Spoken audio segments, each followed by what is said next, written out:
আসসালামু আলাইকুম। আপনারা যারা ইসলামিক গল্প শোনেন এবং পড়তে ভালোবাসেন তাদের জন্য রইল অসংখ্য শুভকামনা।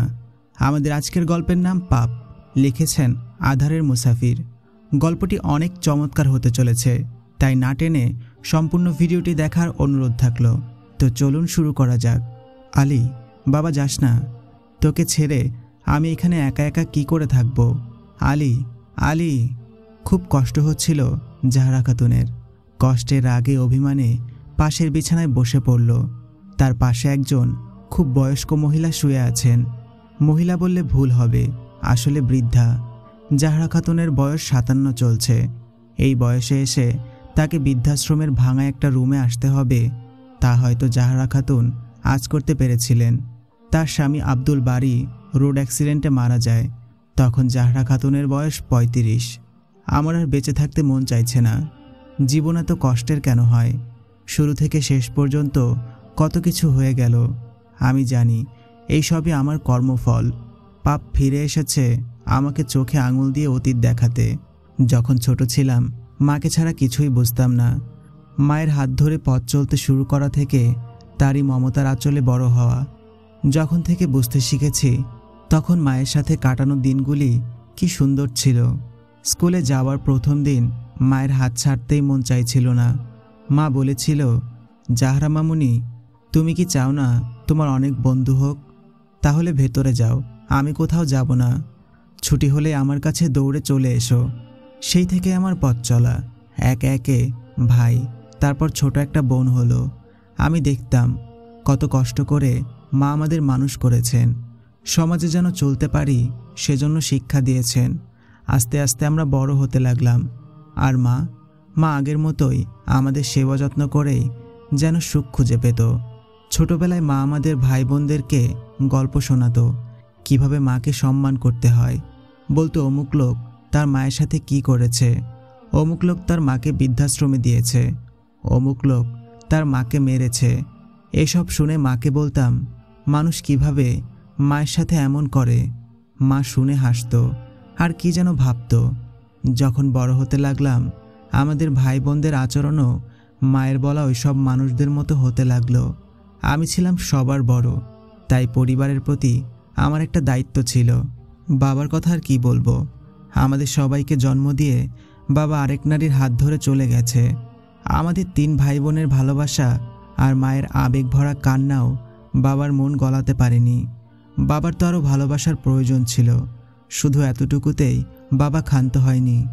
দিনের পর দিন মাকে প্রহার তো করতই, শেষে ডিভোর্স না দিয়েই মাকে ছেড়ে চলে যায়। বাবার দায়িত্বটা আমার কাঁধে এসেই পড়ে। পরিবারের সকলের চাহিদা ছিল আমার কাছেই, তাই বোধহয় আমার আলাদা একটা আবেগ কাজ করত। এর মাঝে আমি পড়াশোনা শেষ করে মোটামুটি স্যালারির একটা চাকরি নেই। চাকরি করে পরিবারকে একটুও সময় দিতে পারতাম না। যখন চাকরি করতাম তখন আর মায়ের খোঁজ খবর নেয়ার মোটেও সময় থাকতো না। মা ভালো আছে নাকি অসুস্থ কিছুই দেখতাম না। সেই দায়িত্ব ছিল আমার ছোট বোনের, ওর নাম জারিন। তারপরে একদিন আমার ভাই রেজার বিয়ে দিয়ে দিলাম। তখন আমার বিয়ে হয়নি। পরিবারের বড় সন্তানরা বাবাহীন বুঝি এমনই হয়। কিভাবে যেন 2 বছর কেটে যায়। 2 বছর ভালোই চলছিল, কিন্তু তারপর শুরু হয়ে যায় ভাইয়ের বউয়ের যত কথা। সে তার সব রাগ ছাড়তো আমার মায়ের ওপর। 19 থেকে 20 হলেই মায়ের উপর দিয়ে ঝড় বইত। সে ব্যাপারে যে একদমই আমি বেখবর ছিলাম তা কিন্তু নয়। মা সহ্য করতে না পেরে একদিন আমাকে বলেই ফেলল, জাহরা মামুনি, রেজার জন্য কেমন বউ আনলে? বউয়ের তো আচরণ ভালো না। অবশ্য আমাকে সরাসরি বলেনি, আকারে ইঙ্গিতেই বলেছিল। আমি ঠিক বুঝে নিয়েছিলাম। সেদিন মায়ের উপর খুব রাগ উঠেছিল, জানি না কেন। তবে ভাইয়ের বউকে না শুনিয়ে সেদিন মাকেই আচ্ছা করে বকা দিয়েছিলাম। মা কিছু না বলেই সেদিন চলে গিয়েছিল। ভাইয়ের বউকে দেখতে দেখতে আমি তার মতোই হয়ে গিয়েছিলাম। কথায় কথায় মাকে বকাঝকা করা একসময় আমার নেশায় পরিণত হলো। মাকে অপমান করা, ছোট করা, গালি দেয়া সাধারণ একটা ব্যাপার হয়ে দাঁড়ালো। এভাবে চলে গেল আরও 2 বছর। এর মাঝে জারিন প্রতিবাদ করতে চাইলেও মা বাধা দিত। দেখতে দেখতে ছোট বোন জারিনকেও বিয়ে দিয়ে দিলাম। আর জারিন চলে গেল দেশের বাহিরে। আমি তখনও অবিবাহিত। এবার সব কাজের চাপ পড়ল ভাইয়ের বউটার ওপর। আর মা তখন বেঁচেও মৃতপ্রায়। আমি আর ভাইয়ের বউ কম ছিলাম না, তার ওপর যোগ হলো ভাইটাও। তিনজনের খারাপ ব্যবহার, কটূক্তি, অপমান, অত্যাচার মা তখন আর সহ্য করতে পারছিলেন না। মা তখন খুব কান্না করত, কিন্তু কখনো বলতো না যে তোরা যা করছিস তা একদিন তোরা নিজেরাই ফিরে পাবি। বুঝতেও পারিনি মায়ের কান্নার মাঝে বদদোয়া ছিল। শুধু কাঁদত, প্রায় দেখতাম চোখ ফোলা ফোলা থাকত। বুঝে নিতাম হয়তো ভাই না হয় ভাইয়ের বউ কিছু বলেছে। একদিন অফিস থেকে ফিরে এসে শুনি বাসায় খুব চেঁচামেচি হচ্ছে। তারপর শুনি মা নাকি বিছানা থেকে পড়ে গেছে। এবার ভাইয়ের বউটা চিন্তা করতে লাগলো কিভাবে মায়ের দেখাশোনা করবে। এরই মধ্যে সে ছিল আবার 4 মাসের অন্তঃসত্ত্বা। তাই সকলে মিলে সিদ্ধান্ত নিল মাকে বৃদ্ধাশ্রমে রেখে আসা হবে। যেই সিদ্ধান্ত সেই কাজ। মাকে তার পরের দিনই কাছের একটা বৃদ্ধাশ্রমে রেখে আসা হলো। সেদিন মা খুব কান্না করছিল। তেমন একটা বয়স হয়নি মায়ের, 16 বছর বয়সে বিয়ে হয় মায়ের। সাথে সাথেই আমার জন্ম। সেই বছরে বিয়ে হয়ে যায় আমার। বিয়ের পর 1 বছর যেতে না যেতেই আমার কোলে আসে আমার একমাত্র সন্তান আলী, আমার আদরের আলী। যখন আমার পেটে ছিল তখন আমি বুঝতে পারি আমার মায়েরও ততটাই কষ্ট হয়েছিল। এত কষ্ট, এত ব্যথা আমার মাও সহ্য করেছিল। কই, কোনোদিনও তো এই নিয়ে আমাদের খোঁটা দেয়নি। আলী জন্ম হবার পর মায়ের ওপর থেকে অন্ধ ধারণা, রাগ সব কিছুই আস্তে আস্তে কমতে শুরু করে। আমার বিয়ের 5 বছরের মাথায় আমার স্বামী রোড অ্যাক্সিডেন্টে মারা যায়। তারপর শুরু হয় আমার নতুন জীবন। চাকরি বাকরি যাই হোক না কেন, আলীকে সময় দিতে কখনোই ভুলতাম না। ভয় হতো মায়ের মতো পরিণতি যদি আমারও হয়। আস্তে আস্তে আলী বড় হতে লাগলো। আমার চাকরিটা ভালোই যাচ্ছিল। এবার মায়ের কথা বেশি বেশি মনে পড়তে লাগলো, কিভাবে আমাদেরকে মানুষ করেছিল। যখন বাবার ছায়া আমাদের ওপর ছিল না, তখন মাই তো আমাদের ছাদ হয়ে গেল। একদিন সময় করে চলে গেলাম সেই বৃদ্ধাশ্রমে, যেখানে মাকে রেখে চলে এসেছিলাম। গিয়ে মায়ের কোনো খোঁজ পাইনি। তবে কি মা আর বেঁচে নেই? পরে শুনলাম সেখান থেকে অনেককেই অন্য আশ্রমে নিয়ে যাওয়া হয়েছে। মায়ের কোনো খোঁজ না পেয়ে চলে আসি সেদিন। তারপর খুব কান্না করি, খুব কষ্ট লাগে মায়ের জন্য। মায়ের কথা খুব মনে পড়ত। যখন মনে পড়ত তখন আলীকে জড়িয়ে ধরে কাঁদতাম আর বলতাম, তুই আমার মতো নিষ্ঠুর হয়ে যাস না। তারপর মাকে কত খুঁজেছি, তার হিসেব নেই। মায়ের মতো আমিও আলীকে গল্প শোনাতাম। মায়ের মতো যেন কখনোই এমন না হয়। কে কী করতো সব কিছু আলীকে বলতাম, কিন্তু কখনো এটা বলিনি আমি আমার মায়ের সাথে কি করেছিলাম। আমি আমার আলীকে নিয়ে তখন একা একাই থাকতাম। রেজা তার পরিবার নিয়ে এখন সুখেই আছে। ছোট ছোট 2টা বাচ্চা আছে রেজার। আর জারিন, সে তখন থাকতো কুয়েতে, স্বামী সংসার নিয়ে ভালোই আছে। আমার সেই ছোট্ট আলীটাও আস্তে আস্তে বড় হচ্ছিল, সব কিছু বুঝতে শিখল। ভয় হতো আমার, প্রচুর ভয়। যদি আমারই করা পাপ আমার কাছে ফিরে আসে, আমি মেনে নিতে পারবো না, কখনো না। যেই পাপ আমার দ্বারা হয়েছে সেই একই পাপ আমার কাছে ফিরে আসার ভয়টা মনের মধ্যে বারবার উকি দিত। তারপরও আমি আলীকে কিছু বুঝতে দিতাম না। এখন ওকে নিয়েই আমার বর্তমান, ওকে নিয়ে আমার ভবিষ্যৎ। আলী আমার বেঁচে থাকার একমাত্র সম্বল। আলীকে আমি আমার সাধ্যমতো সময় দিতাম। অবশ্য মাও আমাদেরকে কম সময় দিত না। তারপরেও আমরা 2 ভাই বোন মিলে কেন মায়ের সাথে সে অন্যায়টা করেছিলাম তা আমার মাথায় আসে না। মাও তো সারাটা দিন আমাদেরকে নিয়ে থাকতো। তবে কেন এমন করলাম, এই প্রশ্ন আমাকে কুরে কুরে খায়। উফ, আমি আর পারছি না। অনুশোচনা আমাকে তিলে তিলে শেষ করে দিচ্ছে। ইস, যদি একবার মায়ের দেখা পেতাম। চাকরির ফাঁকে ফাঁকে তখন আমি মাকেও খুঁজতাম। না জানি কেমন আছে আমার মা, আদৌ বেঁচে আছে কিনা কে জানে। খুব কান্না পেত, কত যে কষ্ট হতো তা বোঝানো অসম্ভব। এখন নিজেকে খুব দোষী মনে হয়। মাকে যদি নিজের কাছে রাখতে পারতাম। হিসেব করে দেখলাম আজ পর্যন্ত মা ছাড়া আমাকে কেউই স্বার্থহীনভাবে ভালোবাসেনি।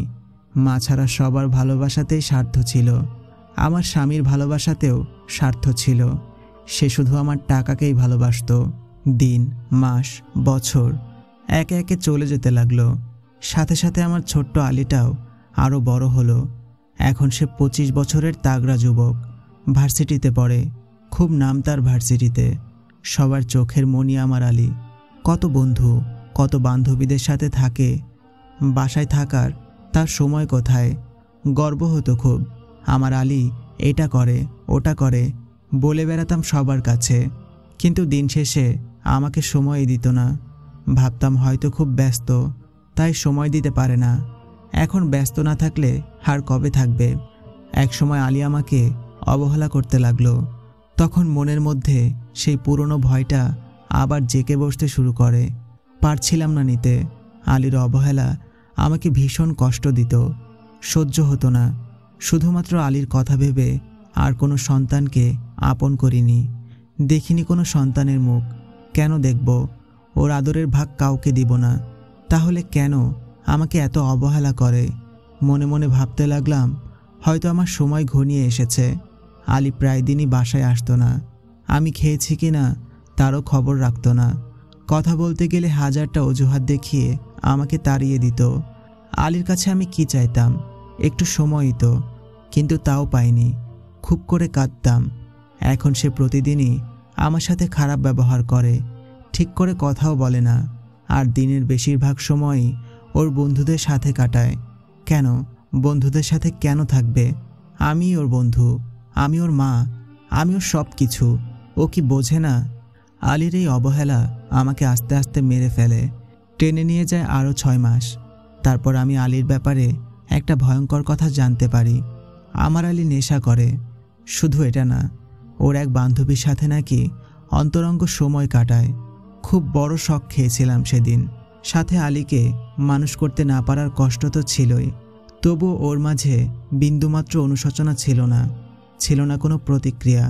পরিস্থিতি আরও খারাপ হওয়ার আগেই আলীর বিয়ে দিয়ে দেওয়ার চিন্তাভাবনা করি। এর জন্য আমাকে মানুষের অনেক কটু কথা শুনতে হয়েছিল। তাতে কি, ছেলে যেন কোনো পাপ কাজ না করে এই বলে সকলের মুখ বন্ধ করে দিয়েছি। বছর 2 পার হবার পর ওর ওই বান্ধবী ফারিহাকে ঘরে তুলে আনি। বিয়ের আগেই নাকি ফারিহার শর্ত ছিল ওরা বাসায় একাই থাকবে। এই শর্ত অবশ্য আমি আলীর বিয়ের পরেই জানতে পারি। আলীর বিয়ের পরের 2 মাস ভালোই কাটছিল। তারপর কি থেকে কি হয়ে গেল জানি না। তবে আশ্চর্য, মায়ের সাথে যেমনটা হয়েছিল ঠিক তেমনই আমার সাথেও একই ঘটনা ঘটতে শুরু করলো। আর শেষটা যা হওয়ার কথা ছিল তাই হলো। ফলাফল কালকে আলী আমাকে বৃদ্ধাশ্রমে রেখে আসবে। ফারিহা বলছে, নাইম, এই রুমে কেন এলে? আর চাবি কোথায় পেয়েছ? তোমাকে না কতবার নিষেধ করেছি এই রুমে আসতে? ইস, কি নোংরা একটা রুম। আর তোমার হাতে ওটা কিসের ডায়েরি? ফেলে দাও, ময়লা আবর্জনা, ফেলে দাও বলছি। নাইম বলল, আচ্ছা আচ্ছা ফেলছি, এই দেখো হাত খালি, হয়েছে এবার? এই বলে নাইম চলে গেল। আর ফারিহা সজোরে রুমের দরজা বন্ধ করে দিল। উফ, কি যে মজা পায় ছেলেটা এই রুমে। কি এমন আছে? আজকে আলীকে বলে সব ময়লা আবর্জনা ফেলে দিতে হবে। যত সব। ফারিহা সেই বিকেল থেকে রেগে আছে। রাগে তার শরীর কেঁপে কেঁপে উঠছে। বুঝতেই পারছে না এত রাগ সে কার উপর ঝাড়বে। সন্ধে হলে আলী তার নির্দিষ্ট সময়ে ঘরে ফেরে।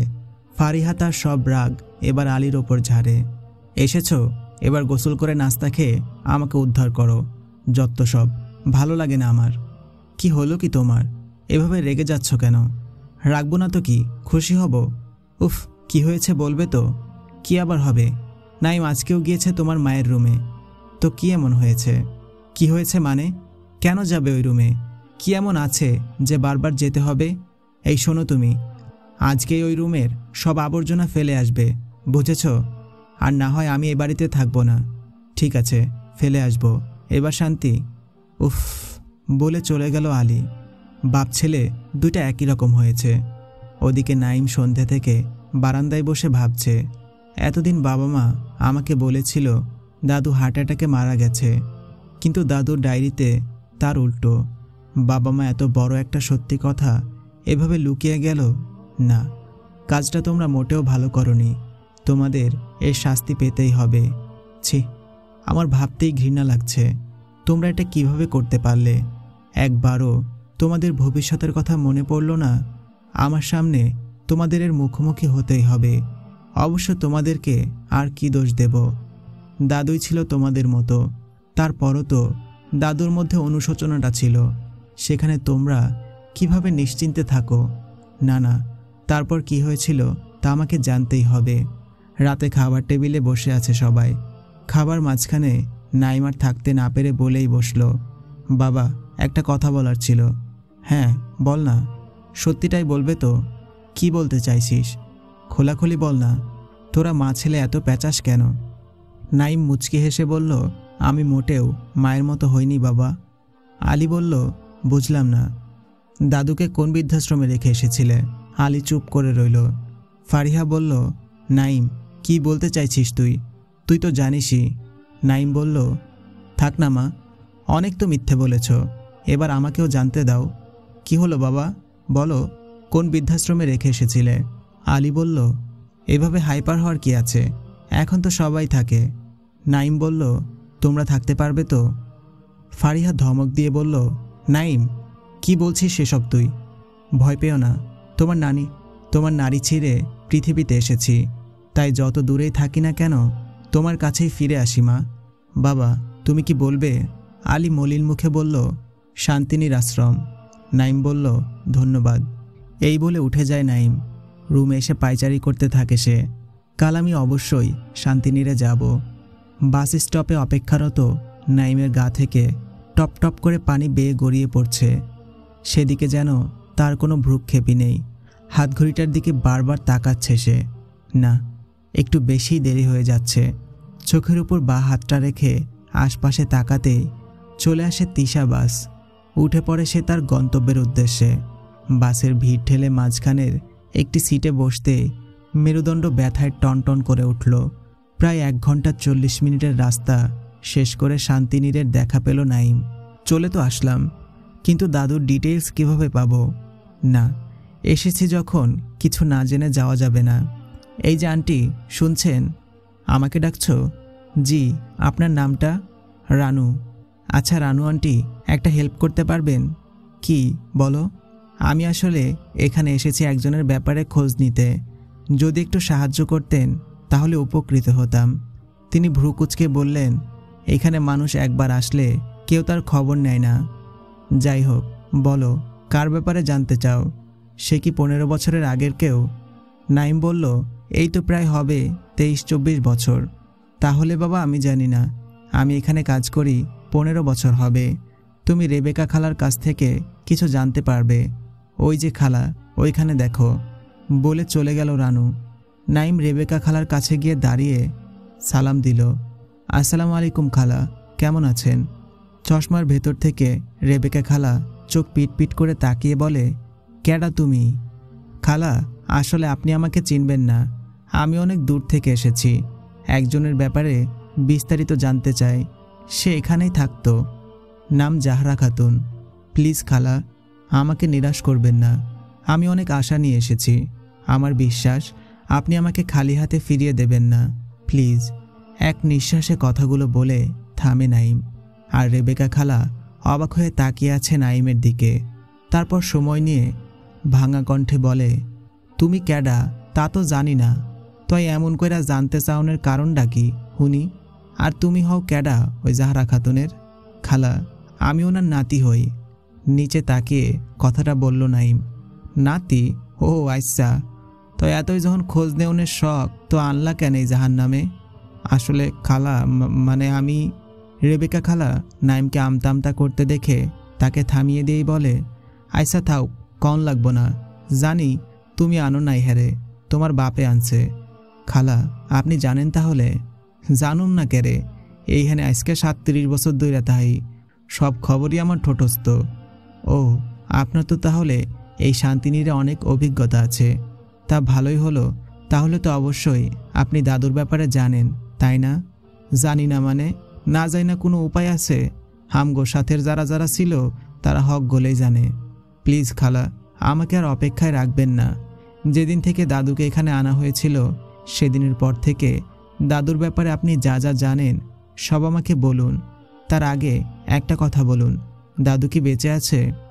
রেবেকা খালা দীর্ঘশ্বাস ছেড়ে বলে, না রে, নাই। দাদুর কোনো স্মৃতি আছে কি? হয় একখান ডায়েরি ছিল, খুঁজা দেখতে হইব কই আছে।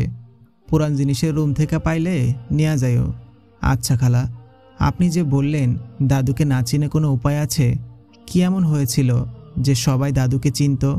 আহামরি কিছুই না, তয় হ্যার ব্যবহার অনেক সুন্দর আছিল, সব সময় হাসি খুশি থাকতো। তুমি হুনবা? অবশ্যই, ওনার জন্যই তো এখানে এসেছি। যা জানেন একটু বলুন না। ঠিক আছে, তয় হুনো। ওই দিন যখন তোমার দাদুরে লইয়া তোমার বাপে এখানে আসে, তখন বিকাল আসিল। তোমার বাপে কাগজ কলমের কাম সাইরা তোমার দাদুর লেগা টেহা টুহা দিয়া যখন যাইতে গা লইছিল, তখন তোমার দাদুর যে কি কান্না, এক্কেরে গলা ফাড়াইয়া কান্দাছিল। কানতে কানতে তোমার বাপের নাম ধইরা ডাকতে ডাকতে কত মিনতি করল, তার হিসাব নাই। আশ্রমের হক গলেই চাইয়াছিল হেদের দিকে। তোমার বাপের একটুও মন গলে নাই। কি নিষ্ঠুর বাপ তোমার! অপরাধীর মতো নিচে তাকিয়ে হাত মুষ্টিবদ্ধ করেছিল নাইম। তোমার দাদু না পাইরা শেষ পর্যন্ত তোমার বাপের পায়েও ধরল না। এরপরেও তোমার বাপের কোনো নড়চড় ছিল না। এত পাষাণ মানুষ কেমনে হয় আল্লাহ মালুম। উপরের দিকে তাকিয়ে বলল কথাটা। তোমার দাদুর এমন কাণ্ড দেখা আশ্রমের হক গলেই কাঁদছিল, সবাই কানাকানি করতেছিল। তোমার দাদু তোমার বাপরে কইছিল, যাইস না, আমি এখানে একা একা কেমনে থাকমু, তোরে ছাড়া আমি এখানে থাকতে পারুম না। ইস, কি কষ্টটাই না পাইছিল তোমার দাদুয়ে। তোমার বাপে তখন কি করছিল জানো? নাইম জিজ্ঞাসার দৃষ্টিতে তাকালো খালার দিকে। এক ঝটকা দিয়া তোমার দাদুরে পায়ের থেকে সরাই দিছিল। তোমার দাদু তো তখন পইরায় যাইতে নিছিল, সাথে সাথেই আমি ধইরা ফালাইছিলাম। তোমার বাপের এত অপমানের পরেও তোমার দাদু তারে কইছিল, আমি তোরে ছাড়া থাকতে পারুম না, আমারে লইয়া যা। আমি যদি তোমার দাদুর জায়গায় থাকতাম, এমন পোলারে জন্ম দেওয়ানের আগেই গলা টিপ্পা মাইরা ফালাইতাম। একটুও দয়া হইল না তোমার বাপের। তোমার বাপ তো ওই দিন যে গেল, আর আইল না। অবশ্য তোমার দাদু ক্যারে জানি তোমার বাপেরে মনে করতো না, আল্লাহ জানে ক্যারে করতো না। আমি তো ভাই ভাই পাই না, যেখানে মানুষ এইখানে আইসা বাসার কথা মনে কইরা 2-3 মাস খালি কান্দে, সেইখানে তোমার দাদু এইখানে আসার পরের দিন থাইকায় এত হাসি খুশি থাকতো। আমি তো প্রায় জিজ্ঞেস করতাম তোমার দাদুরে, তখন হ্যাঁ খালি হাসতো। বেশি দিন হয় নাই, এই তো বছর 7খানেক হইল তোমার দাদু মারা গেছে। মারা যাইতে সময়ও হ্যাঁ অনেক হাসি খুশি ছিল। আমারে মারা যাওয়ার সপ্তাহখানেক আগে কইছিল, রেবেকা রে, আমি অনেক শান্তি পাইয়া মরতাছি রে, এই সুখ আমি কাউরে কইয়া যাইতে পারলাম না। দীর্ঘ নিঃশ্বাস ছেড়ে খালা আবার বলতে শুরু করলো। এরপরে কত মানুষই আই যায়, কে কার খবর রাখে কও? আমগোর কাম শুধু দেখাশোনা করা, ওইটাই করি। তারপরও কারো কারো উপরে মন বৈশা যায়। জানো, আমিও এখন এই আশ্রমেরই বাসিন্দা। বলতে বলতে চোখ মুছে রেবেকা খালা। এই শান্তিনী রে, শান্তি নাই গো, শান্তি নাই। অনেক কথা কইলাম, হাসো, ডায়েরিটা খুঁজা লই। আর হুনো, মাঝে মধ্যে আইসো এখানে। আর হুনো, মাঝে মধ্যে আইসো এখানে। অনেক আপন মনে হইল তোমার লগে কথা কইয়া। রেবেকা খালার কথায় বাস্তবে ফেরে নাইম। কান্না করতে করতে তার চোখ দুটো ফুলে টমেটো হয়ে আছে। ছাইরঙা পোলো শার্টটি বুকের কাছের বেশ অর্ধেকটা ভিজে নোনতা নোনতা গন্ধ বের হচ্ছে। একটা রুমাল থাকলে বোধহয় কান্নাটা আড়াল করতে পারত। ছেলেরা কি কেউ এভাবে কাঁদে? না, লজ্জা লাগছে তার নিজের কাছে। কিন্তু আজ যে চোখের পানিগুলো বড্ড বেহায়া হয়ে যাচ্ছে। ধ্যাৎ, আরে আরে তুমি কান্দো কেন? ছেলে মানুষের কানতে হয় না, কয়জনের লেগা কানবা তুমি? এখানের প্রত্যেকেরই এমন কষ্টের কাহিনী আছে, কান্দো না বাবা। অনেক খোঁজাখুঁজির পর ভারী মলাটের একটা ডায়েরি নিয়ে বের হয় নাইম। গেটের কাছাকাছি আসতেই রেবেকা খালা বলে, একটা কথা জিগামু, কিছু মনে করবা না তো? না না, বলেন, কি বলবেন? তোমার ওই বাপ কি এখনো বাচ্চা আছে? কথাটি শুনে নাইম খুব অপমানিত হয়। মলিন হেসে উত্তর দেয়, হ্যাঁ আছে খালা, আসি, দোয়া করবেন আর ভালো থাকবেন।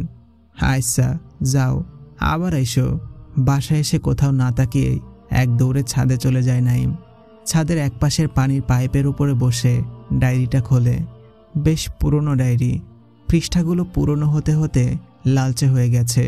খুবই পাতলা পৃষ্ঠার উপর মোটা মোটা কালির লেখা, পুরনো হওয়ায় কালিগুলো অপর পৃষ্ঠায় দেখা যাচ্ছে, তবে লেখা স্পষ্ট নয়। প্রথম কয়েক পৃষ্ঠা পর থেকে লেখা শুরু। পড়তে থাকে নাইম। অনেক কষ্ট করে একটা ডায়েরি সংগ্রহ করেছি। বৃদ্ধাশ্রমের রুমগুলি বেশ বড় বড়। প্রথম দিন রুমে ঢুকতেই আমার কষ্ট যেন 2 গুণ বেড়ে গেল। কিভাবে থাকবো আমি একা? একটা টেবিল, একটা বড় বিছানা, একটা কাপড় রাখার আলনা, এই ছিল রুমটাতে। এত বড় রুমে এই 3টা আসবাবপত্র দেখে আমি কান্না ধরে রাখতে পারিনি। টেবিলের উপর একটা ঢাকনাবিহীন জগ আর পুরনো স্টিলের একটা গ্লাস। বিছানার এক পাশে ফাঁকা, আরেক পাশে একজন বৃদ্ধা শুয়েছিল। আমার খুব কান্না পাচ্ছিল, কিন্তু আমি তো জানি এই সবই আমার কৃতকর্মের ফল। আমি যদি সেদিন মায়ের সাথে ওই ঘৃণ্য অপরাধটা না করতাম, তাহলে আজ হয়তো আমার সাথেও এমন হতো না। সেদিন মায়ের কথা খুব মনে পড়েছিল। ক্ষমা করে দিও মা, তুমি যেখানেই থাকো না কেন ভালো থেকো। সেদিন মানে প্রথম দিন আমি যেমন অনুভব করেছিলাম, মাও বোধহয় এমনটাই অনুভব করেছিল। সেদিন ঠিকই বুঝতে পেরেছিলাম, মাকে যখন প্রশ্ন করেছিলাম মানুষ কিভাবে মায়ের সাথে এমন করে, কেন মা হেসেছিল। হাসির রহস্যটা সেদিন আমার কাছে পরিষ্কার হয়েছিল। প্রথম দিন এসব ভাবতে ভাবতেই ভোর হয়ে যায়। বৃদ্ধাশ্রমের জানালা দিয়ে সকালের স্নিগ্ধ আলো আসছিল। বৃদ্ধাশ্রমের প্রথম রাতটা বোধহয় সবারই কেঁদে, কষ্টে, রাগে, অভিমানে, অনুভূতিতে কাটে। আমারও এমনটাই কেটেছিল। সারা রাত চোখে ঘুম ছিল না, অথচ আমার পাশের বৃদ্ধাটি কি আরামে ঘুমাচ্ছিল। হয়তো বৃদ্ধার সব কষ্ট শেষ হয়ে গিয়েছে। আমি তখন বৃদ্ধার দিকে তাকিয়েছিলাম। সারা রাত ওপাশ ফিরে ঘুমিয়েছে। বলতে না বলতেই বৃদ্ধা ঘুম থেকে আস্তে আস্তে উঠে বসে। আমি তখন অন্যদিকে তাকিয়েছিলাম। তারপর হঠাৎই আমার চোখ বৃদ্ধার দিকে যায়, আর সেদিকে চোখ পড়তেই আমি হতভম্ব হয়ে যাই। মা, হ্যাঁ মা। পাশের বৃদ্ধাটি আমার মাই ছিল। সেদিন বলেছিলাম, মা তুমি এখানে। মা আমার দিকে অবাক হয়ে তাকিয়েছিল, যেন অবাস্তব কিছু দেখছে। আমি বলেছিলাম, মা তুমি এখানে? তোমাকে আমি কত খুঁজেছি জানো, আর তুমি এতদিন এখানে ছিলে। বিশ্বাস করো মা, আমি অনেক বড় পাপ করেছি। আশ্রমে দিয়ে আসার পর অনেক খুঁজেছি তোমাকে, কিন্তু তুমি সেখানে ছিলে না। মা আমাকে ক্ষমা করে দাও। তোমাকে হারানোর কষ্ট আমি বুঝতে পেরেছি মা। তখন মায়ের পায়ের কাছে বসে মায়ের দিকে তাকিয়েছিলাম আমি, আর মা তখন মুচকি হেসেছিলেন। সে হাসি যে কঠোর তাচ্ছিল্যের ছিল সেটা শুধু আমিই জানি। সেদিনের পর থেকে মা আর আমি একই সাথে থাকতাম। আলীর কথা আমার মনেই পড়তো না। নিয়তি আজ কোথায় এনে দাঁড় করালো আমাকে। না, এই তুচ্ছ কাগজ আর কলম আমার নিয়তির সব সাক্ষী হয়ে থাকবে, তা আমি চাই না। এতটুকুই লেখা ছিল ডায়েরিতে।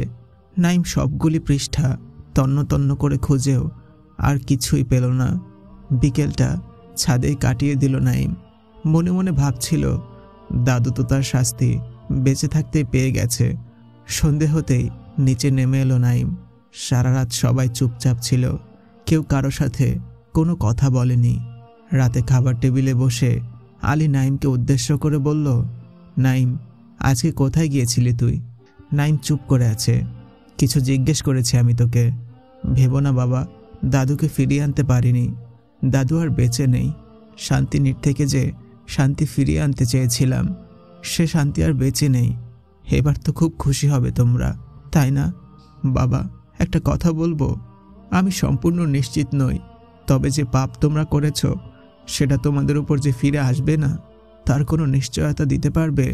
মানুষ ভুলে যায় বাবা, কিন্তু প্রকৃতি ঠিকই তার প্রতিশোধ নিয়ে নেয়।